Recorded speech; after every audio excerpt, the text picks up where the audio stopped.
Sir ಇವತ್ತು ಅವ್ರಿಗೆ ನ್ಯಾಯಾಂಗ ಬಂಧನವೂ ಆಗಿದೆ ಮತ್ತೆ ಜಾಮೀನು ಕೂಡ ಆಗಿದೆ. ಏನು ನಡೆಯಿತು ಸರ್ ಕೋರ್ಟಲ್ಲಿ?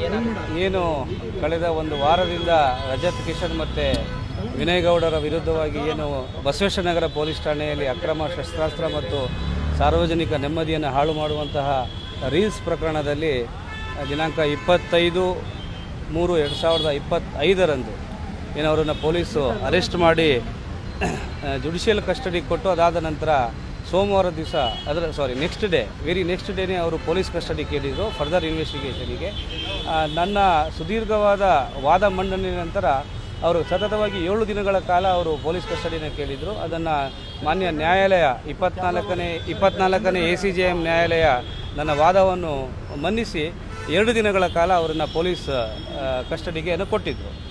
ಇವತ್ತಿನ ದಿವಸ ಏನು ಪೊಲೀಸ್ ಕಸ್ಟಡಿ ಕಂಪ್ಲೀಟ್ ಆದ ನಂತರ ಫರ್ದರ್ ಇನ್ವೆಸ್ಟಿಗೇಷನ್ ಕಂಪ್ಲೀಟ್ ಆದ ನಂತರ ಸುಮಾರು 4 ಗಂಟೆ ಸಮಯದಲ್ಲಿ ಇವತ್ತು ಮಧ್ಯಾಹ್ನ ಓಪನ್ ಕೋರ್ಟಲ್ಲಿ ಇಬ್ಬರನ್ನೂ ಕೂಡ ಹಾಜರು ಮಾಡಿದರು ಬಸವೇಶ್ವರನಗರ ಪೊಲೀಸ್ನವರು. ಅದಾದ ನಂತರ ಏನು ಅವರನ್ನು ಪ್ರೊಡ್ಯೂಸ್ ಮಾಡಿದ್ರು ಅವತ್ತಿನ ದಿವಸನೇ ನಾನು ಬೇಲ್ ಅಪ್ಲಿಕೇಶನನ್ನು ಹಾಕಿದ್ದೆ. ಸೊ ನನ್ನ ಅದೇ ಸೈಮಲ್ಟೇನಿಯಸ್ ಆಗಿ ಮಾನ್ಯ ಪಬ್ಲಿಕ್ ಪ್ರಾಸಿಕ್ಯೂಟರ್ ಅವರು ನನ್ನ ಏನು ಬೇಲ್ ಅಪ್ಲಿಕೇಶನಿಗೆ ಅಬ್ಜೆಕ್ಷನನ್ನು ಹಾಕಿದ್ರು.